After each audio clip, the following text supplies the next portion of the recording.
नमा संस्कृताय विद्यार्थियों, संस्कृत पूजा में आज आपका फिर से स्वागत है। जैसे कि आपको पता है कि हमारी कुछ सीरीज चल रही हैं जिसमें वर्णमाला है, धातु रूप है। तो आज हमारा ये धातु रूप में आप देख भी पा रहे हैं कि धातु रूप में ही हमारा अगला भाग होगा। तो मैंने आज तक आपको जो धातु रूप के बारे में एक आधार की बातें बताई थी वह थी कि मैंने आपको बताया था लकार किसे कहते हैं, धातु रूप होता क्या है, लकार क्या होते हैं। बच्चों, धातु रूप में हम लकार पढ़ते हैं जिसका अर्थ होता है काल। और आपकी कक्षा के अनुसार आप अपनी कक्षा में पढ़ते हैं पांच लकार। लट लकार यानी कि वर्तमान काल, लिट लकार यानी कि भविष्य काल, और लंग लकार भूतकाल, लोट लकार आज्ञा देना, और विधि लिंग लकार होता है अनुज्ञा या चाहिए। ठीक है। इसके बाद मैंने आपको ये बताया था कि लकार के दो पद होते हैं, परस्मय पद, आत्मनेय पद। तो लकार में हम तीन पुरुषों का प्रयोग करते हैं, प्रथम पुरुष, मध्यम पुरुष, उत्तम पुरुष। पहला जो पुरुष होता है उसको हम प्रथम पुरुष बोलते हैं, दूसरे को मध्यम और तीसरे को उत्तम पुरुष। उत्तम पुरुष वक्ता होता है जो बोलता है, मध्यम पुरुष सुनने वाला होता है, और पहला जो होता है वो कोई अन्य ही होता है जिसके बारे में हम कोई बात कर रहे होते हैं। इसके पश्चात मैंने आपको वचन के बारे में बताया था कि लकार में तीन वचन होते हैं, एक वचन, द्विवचन, बहुवचन। तीनों वचनों में हम किस प्रकार अपने जो हमारे स्वरनाम शब्द होते हैं उनका प्रयोग करते हैं, किस प्रकार। देखिए, मैंने मध्यम पुरुष में बताया था त्वम, युवाम, यूयम, और मैंने आप सब लोगों को बोला था कि आप इस तालिका को बहुत अच्छे से याद कर लें ताकि आप कभी भी जीवन में धातु रूप ना भूलें। और उत्तम पुरुष में अहम, आवाम, वयम। मैं अभी आपको इसके साथ साथ इसका अनुवाद करना भी बताऊंगी, इसका प्रयोग करना भी बताऊंगी। लेकिन अभी जो हमारी ये सीरीज है ये है धातु रूप। हम धातु रूप को किस प्रकार याद करें उसकी आसान ट्रिक के साथ मैं आपको ये बता रही हूँ। तो मैं आशा करती हूँ आपने अपना ये सारा कार्य कंप्लीट किया होगा, इसको आपने याद कर लिया होगा। चलिए अब हम इसी सीरीज को आगे बढ़ाते हुए समय और व्यर्थ ना करें और अपनी सीरीज शुरू करते हैं। जैसा कि आप सब बच्चे बहुत अच्छे से जानते हैं, लट लकार यानी कि वर्तमान काल और लिट लकार यानी कि भविष्य काल। आपको मैं बता चुकी हूं तीन वचन होते हैं, एक वचन, द्विवचन, बहुवचन, और हमारे तीन ही पुरुष होते हैं, प्रथम पुरुष, मध्यम पुरुष और उत्तम पुरुष। अब आपको समझना क्या है, देखिए जैसे मैंने लिख दिया और मैं बोलूं आपको याद कर लीजिए, तो ऐसे तो सभी याद कराते हैं, बुक में भी बहुत लिखा होता है। फिर इसमें क्या ट्रिक है कि आपको ये याद हो जाएगा, आपको बहुत सरलता से याद होगा। क्या ट्रिक है वो जिससे कि आपको ये बहुत आसानी से याद हो जाए। बहुत आसानी से याद करने के लिए बच्चे पहले आपको ये जानना बहुत जरूरी है कि जब भी हम धातुओं का प्रयोग करते हैं तो उनमें हम कुछ, मैंने आपको पहले बताया था, प्रत्यय चिन्ह लगाते हैं। प्रत्यय क्या होते हैं? जो किसी भी शब्द के पीछे जुड़ते हैं। ठीक है, प्रत्यय वो होते हैं जो शब्द के पीछे जुड़ते हैं, तो हम प्रत्यय चिन्ह लगाते हैं। जैसे देखिए, ती, ताह, अंति, सी, थह, थ, आमी, आवह, आमह। तो आप लोग कहेंगे मैम ये तो बुक में भी लिखा हुआ है, फिर हम याद कैसे करेंगे कि ये ही लगेंगे, ये कैसे होगा। बच्चे, ये याद करने के लिए मैं आपको ये बताना चाहूंगी कि देखिए जो हमारे तीन प्रत्यय होते हैं उन्हीं के कुछ प्रत्यय इसमें लगते हैं, जैसे तीप, तस, झी, सीप, स्थ, स्थ, नीप, वस, मस। तो इसमें बच्चे हमारा जो हलंत वाला शब्द होता है उसका लोप हो जाता है और हमारे पास ती, तह, अंति बचते हैं। तो अगर मैं आपको एक वर्ड याद करा दूं, कुछ शब्द, छोटे से शब्द, जैसे कि क्या, कि आपको कर लेना चाहिए याद, ती, तह और अंति। ठीक है, ती, तह, अंति, इसमें आप आ लगा लीजिए ऐसे अति करके भी, और यहां पे आप लगा लीजिए आपका यहाँ पे अस, ई, और ये देखिए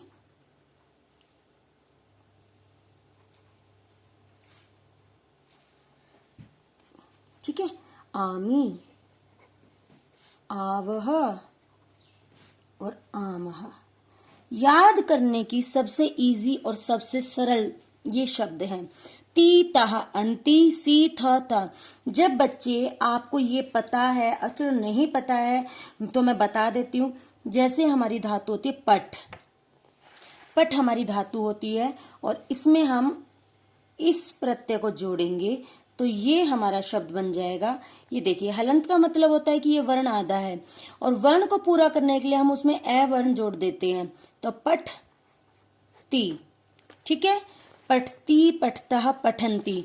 मैंने पठ शब्द इसलिए लिया है कि अधिकतर जब भी हम याद करते हैं पठ धातु से हम बहुत सरल तरीके से इसको याद कर लेते हैं। तो सभी बच्चे इसी प्रकार से ती तह अंति सी थह थ आमी आवह आमह मेरे साथ फिर से एक बार उच्चारण करेंगे और जोर जोर से बोलेंगे ताकि आप उसको यहीं पर समझ सकें और इसमें आपको कोई भी संदेह ना रहे। ती ताह अंति सी थह थ आमी आवह आमह।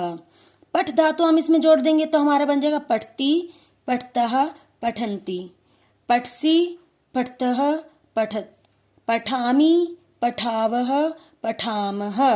ये ह का साउंड बच्चे आपको पता होगा कि जो हमारे विसर्ग होते हैं उनका जो उच्चारण होता है वो आधे ह का होता है। ठीक है, आधे ह का होता है। तो आपको ये छोटी छोटी बातें इसके साथ मेरे जो मैं आपको पढ़ा रही हूँ चैप्टर्स में जानने को मिलेंगी। ठीक है, देखिए अभी मैंने ये धातु आपको लिख रखी थी, लिख के समझाई है। आप चाहे तो इन्हीं शब्दों से कोई भी धातु ले सकते हैं, जैसे कि मैं आपको अब लिख के बताऊंगी गम धातु। गम में हम जब जोड़ेंगे तो बच्चे गम जो धातु होती है, पहले आप ये समझिए, गम हमारी मूल रूप में धातु होती है, इसका मूल रूप होता है गम। जब हम इसको प्रयोग करते हैं तो हम इसका बना लेते हैं गच, हमारा बन जाता है गच। ठीक है, जिसका मतलब होता है जाना। कई बच्चे इसको जाता समझ लेते हैं, नहीं, गम मतलब जाना और गचती मतलब जाता है। आप समझिए डिफरेंस को, ती प्रत्यय लगने से उसका अर्थ परिवर्तित हो गया है। ठीक है, गम मतलब होता है गम या गच, इसका अर्थ होता है जाना, लेकिन जब यह प्रत्यय के साथ जुड़ जाता है तो ये बन जाता है गचती, जिसका अर्थ होता है जाता है। समझ में आया? तो देखिए अब हम यहाँ पर इन प्रत्ययों का प्रयोग करते हुए मैं आपको समझाऊंगी और बनाएंगे। देखिए पहला शब्द हमने बनाया गच धातु में हमने ये प्रत्यय जोड़ा, तो ये देखिए गचती, गच्छतः, गच्छन्ति। ये देखिए कितना आसान होता है बनाना, गच्छती, गच्छता, गच्छन्ति। अब देखिए गच्छ सी, गच्छथः, थ ह, और यहां पर गच्छत। अब देखिए यहां पर गच्छामि, गच्छावह, और यहां पर आपका हो गया गच्छामः। ये मैंने आपको दो धातुओं के साथ इसका प्रयोग करना बता दिया बच्चों। ये हमारा था लट लकार यानी कि वर्तमान काल। अब हम चलेंगे भविष्य काल की ओर। भविष्य काल यानी कि लिरिट लकार। आपको मैं एक बात बता देती हूँ कि लिरिट लकार भविष्य काल, आपको लकारों को इस प्रकार याद करना है, लट लकार वर्तमान काल, और वर्तमान के बाद हम अधिकतर यही पढ़ते हैं कि भविष्य काल, भूत वर्तमान भविष्य। ठीक है, भूत वह जो बीत चुका है, वर्तमान जो चल रहा है, और भविष्य जो होगा। तो भूत की बात हम बाद में करेंगे। अभी हमने पढ़ा है वर्तमान काल यानी कि लट लकार, लट, और अब हम पढ़ने चले लिरिट लकार।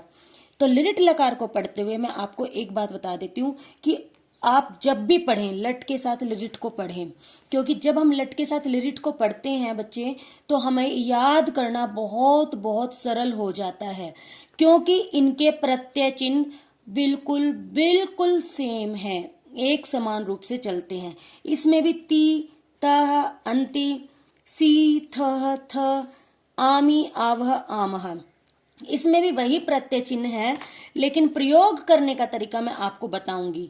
देखिए एक ट्रिक जो आप लोग सोचते रहते हैं कि हमें सरल से एक ट्रिक पता चल जाए और हमें याद हो जाए। आपने लट लकार याद कर लिया, लिट लकार याद करने के लिए आप ये ट्रिक लगा सकते हैं कि भविष्य काल इष्य है, इष्य, भव शब्द को छोड़ दीजिए, इष्य ले लीजिए, इष्य, इश्य मतलब लिट लकार भविष्य का इश्य लेना है। आपको क्या याद रखना है कि हमें भविष्य का इश्य लेना है और लिट लकार बनाना है, हमारा भविष्य काल बन जाएगा। लिट लकार का मतलब होता है भविष्य काल, और भविष्य का आपने क्या ले लेना है, इश्य। तो देखिए पठ प्लस में इश्य, पठिष्य, और ती हमने प्रत्यय लगा दिया, पठिष्यति, पठिष्यतः, पठिष्यन्ति, पठिष्यसि, पठिष्यथ, पठिष्यथ, पठिष्यामि, पठिष्यावः, पठिष्यामः। बच्चे मैं आपको एक बात और बताना चाहूंगी। देखिए भविष्य काल में क्या होता है, मैंने आपको पठ के बारे में बताया, दोनों का रूप सेम ही चलता है, क्योंकि पठ का मूल रूप भी पठ ही रहता है, प्रयोग रूप भी पठ ही रहता है। लेकिन बच्चे जैसे कि हम बात करें गम धातु की, गम धातु को जब हम प्रयोग करते हैं, हमारा मूल रूप तो गम होता है, और जब हम इसको प्रयोग करते हैं तो गच्छ में करते हैं। अब यहाँ पे क्या प्रश्न आएगा, आप लोग सोचेंगे तो मैम फिर तो हमारा इसमें भविष्य काल में क्या बन जाएगा, क्या बनेगा, गच्छिष्यति? नहीं, बिल्कुल भी नहीं। लिरिट लकार में सिर्फ आपको ये याद रखना है कि मात्र लिरिट लकार में हम धातु के मूल रूप का प्रयोग करते हैं। धातु जो भी हो उसका मूल रूप हम अपने लकार में प्रयोग करेंगे। किस प्रकार से, जैसे गम धातु है आपकी, तो हम यहाँ पर उसका प्रयोग करेंगे गमिष्यति, गमिष्यति। ठीक है बच्चों, गमिष्यति। बताइए सेकंड क्या होगा, गमिष्यतः, गमिष्यन्ति। ये देखिए इस प्रकार से हमारा ये रूप बनता चला जाएगा। ठीक है, समझ में आ रहा है सबको? अब ये देखिए गमिष्यसि, गमिष्यथः, गमिष्यथ, गमिष्यामि, गमिष्यावः, गमिष्यामः। प्यारे विद्यार्थियों, आपको ये रूप इस प्रकार याद करने हैं। अगर आपने लट लकार के प्रत्यय चिन्हों को याद कर लिया, ती तह अंति असि थ थ आमी आव आम है, तो आप ये समझ लीजिए आप कोई भी धातु इनके साथ लगा सकते हैं। अभी मैंने आपको पठ और गम लगा के बताई है। अगर आपको लगता है कि कोई और धातु भी आपको बताई जाए तो मैं आपको वो धातु भी बता सकती हूँ कि उसका रूप किस प्रकार बनेगा। ठीक है, लेकिन इसके लिए आपको धातुओं के बारे में पता होना चाहिए, उनके अर्थ पता होना चाहिए। जैसे कि देखिए मैं आपको एक दो धातु के बारे में और बताना चाहूंगी। हस धातु जिसका मतलब होता है हंसना, चल धातु चलना, खेल धातु खेलना, खाद धातु खाना, आपका वद धातु बोलना, दृश्य धातु देखना, धाव धातु दौड़ना, पत धातु होता है गिरना, भ्रम धातु घूमना, वह धातु उठाना, स्था धातु ठहरना, निय धातु ले जाना, गे धातु गाना, लिख धातु लिखना, इश धातु इच्छा, मिल धातु मिलना, चिंत धातु चिंता करना। देखिए इसी प्रकार और भी अन्य धातुएं हैं जो आप अपने पाठ्य पुस्तकों में अपनी कोई चैप्टर पढ़ते हैं तो उसमें आपको बहुत सारी धातुएं मिलती है, जैसे कूच धातु कूजना, रक्ष धातु रक्षा करना। इस प्रकार बस आपको ये प्रत्यय चिन्हों का ज्ञान होना चाहिए। जब आपके पास इन प्रत्यय चिन्हों का यथा उचित ज्ञान होता है तो आप उनको यथा उचित ही प्रयोग करते हैं और कुछ भी आपका गलत नहीं होता है। आप इसी ट्रिक के साथ कि आपको ती ताहा अंति सी था थ आमी आवह आमहा, लट लकार के लिए ये ट्रिक है हमारी। कौन सी ट्रिक है, एक बार फिर से मेरे साथ सभी बच्चे बोलेंगे, ती ताहा अंति सी थ थ आमी आवह आमह। ठीक है, तो ये आपको लट लकार के लिए करना है। और लिट लकार क्या होता है, भविष्य काल। भविष्य काल को का हमें याद रखने के लिए क्या ले लेना है, धातु बनाने के लिए इश्य। भविष्य शब्द से हमें इसका इश्य ले लेना है और उसको अपनी धातु में प्रयोग कर देना है। पठ धातु प्लस में इश्य। देखिए जब आप करते हैं पठ धातु है और आपने प्रयोग में लिया इसका इष्य शब्द, तो देखिए जब ये पठ इस इसे मिलेगा तो ये बन जाएगा पठी और ये इष्य, और ती ताहा अंति वही वाला फॉर्मूला फिर रहेगा हमारा, और हमारा शब्द रेडी हो गया है। ठीक है, इसी प्रकार हम अपनी बाकी की धातुएं बना लेंगे और उनको अच्छे से स्मरण करेंगे। ठीक है, आप याद करेंगे इनको, क्योंकि बच्चे जब आप एक भी धातु याद कर लेते हैं अच्छे से, उसके प्रत्यय चिन्ह याद कर लेते हैं, तो बच्चे आपके लिए बाकी धातुएं याद करने की कोई आवश्यकता नहीं होती है, क्योंकि अगर आपको प्रत्यय चिन्ह पता है, ये ट्रिक पता है, तो आप बहुत आसानी से, बहुत सरल तरीके से इन धातुओं को बना सकते हैं। समझ में आया सबको? तो आज मैं आपको ज्यादा ना कुछ बताते हुए सिर्फ लट लकार और लिरिट लकार, लट लकार यानी कि वर्तमान काल जो समय अभी चल रहा है, और लिरिट लकार यानी कि भविष्य काल जो समय आएगा, उन दो के बारे में मैंने बताया है, और इन दो के बारे में ही मैं आपको समझा रही हूँ आज। इससे ज्यादा हम आज कुछ नहीं करेंगे, इससे आगे का पार्ट मैं आपको अपनी नेक्स्ट वीडियो में बताऊंगी। तो अगर आप बच्चों को ये वीडियो अच्छी लगी है और बहुत अच्छे से समझ में आया है लट लकार और लिरिट लकार और इनको बनाने का तरीका, तो प्लीज आप मेरी वीडियो को लाइक करें, शेयर करें। आप सबका बहुत बहुत धन्यवाद।